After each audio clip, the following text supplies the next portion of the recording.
Assalamualaikum warahmatullahi wabarakatuh. Salam sejahtera bagi kita semua. Semoga teman-teman di sana selalu dalam lindungan Allah Subhanahu wa taala. Amin amin ya rabbal alamin. Di sini saya akan memperkenalkan diri saya terlebih dahulu. Baik, saya Dinisa Fitri dari Pendidikan Bahasa dan Sastra Indonesia angkatan 2019. Nah, di sini saya akan mempresentasikan dan menjelaskan sedikit tentang apa itu pengertian Islam dan politik, apa hubungan Islam dengan politik. Sebelum menuju ke sana, alangkah baiknya kita mengetahui apa itu Islam dan apa itu politik. Nah, baik, kita masuk ke pengertian Islam. Islam merupakan agama yang universal, agama yang membawa misi rahmatan lil alamin, serta membawa konsep kepada umat manusia mengenai persoalan yang terkait dengan satu sistem seperti politik, perekonomian, penegakan hukum, dan sebagainya. Kemudian, dalam bidang politik, misalnya Islam mendudukannya sebagai sarana penjagaan urusan umat. Islam dan politik integratif terwujud pada beberapa pemikir dan politik muslim yang hadir dari masa ke masa. Baik, selanjutnya pengertian politik. Politik adalah ilmu pemerintah atau ilmu ketatanegaraan atau ilmu siasah. Politik dalam Islam menjuruskan kegiatan umat kepada usaha untuk mendukung dan melaksanakan syariat Allah Subhanahu wa taala melalui sistem ketatanegaraan dan pemerintahan. Selanjutnya ada politik Islam. Politik Islam merupakan penghadapan Islam dengan kekuasaan dan negara yang melahirkan sikap dan perilaku politik atau political behavior, serta budaya politik atau political culture, yang berorientasi pada nilai-nilai Islam, sikap dan perilaku serta budaya politik yang memakai kata sifat Islam.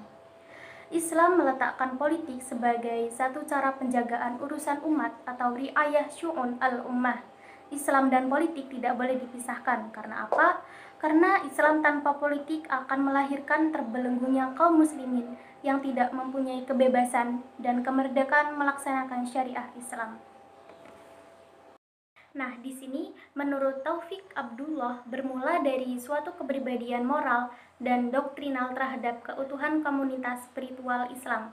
Senada dengan Din Syamsuddin Az-Zurmadi mengemukakan pandangan antropolog Dale A. Gilman dan ilmuwan politik James Piscatori yang menyimpulkan bahwa gambaran politik Islam atau Muslim di seluruh dunia dewasa ini adalah pertarungan terhadap penafsiran makna-makna Islam dan penguasaan lembaga-lembaga politik formal dan informal yang mendukung pemaknaan Islam tersebut.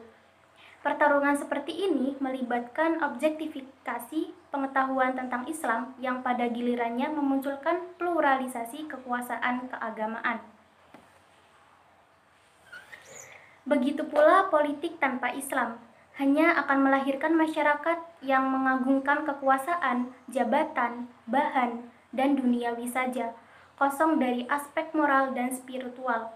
Oleh karena itu, politik dalam Islam sangat penting bagi mengingatkan kemerdekaan dan kebebasan melaksanakan syariat Islam boleh diwadahi oleh politik.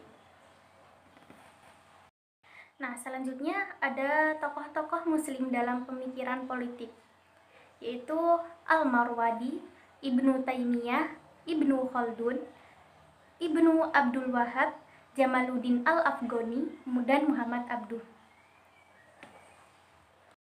Nah, selanjutnya ada salah satu tokoh pemikir muslim dalam pemikiran politik, yaitu Hasan al-Banna. Hasan al-Banna merupakan tokoh pembaharuan pemikiran Islam yang juga pendiri sekaligus mursyid atau pertama Ikhwanul Muslimin. Bagi Hasan al-Banna, pembaharuan itu boleh dilaksanakan asal tidak bertentangan dengan Al-Quran dan Al-Hadis.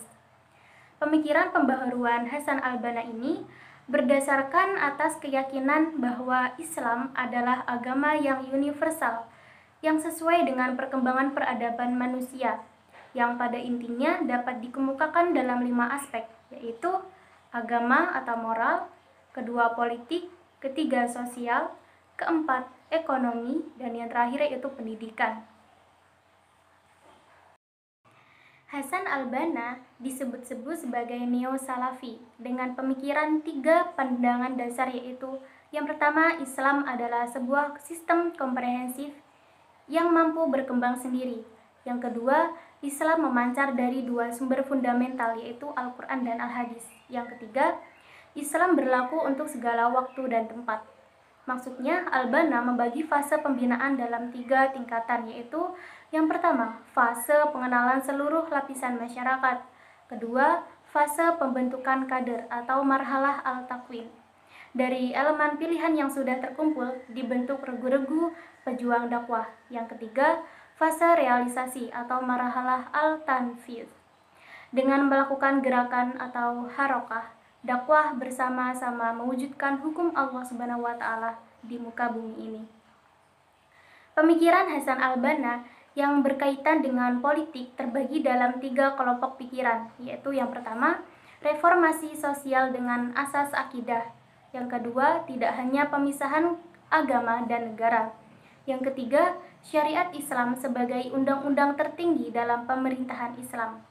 Baik, sekian presentasi dari saya. Apabila ada salah kata, mohon dimaafkan dan dimaklumi. Baik, saya tutup presentasi kali ini. Wassalamualaikum warahmatullahi wabarakatuh.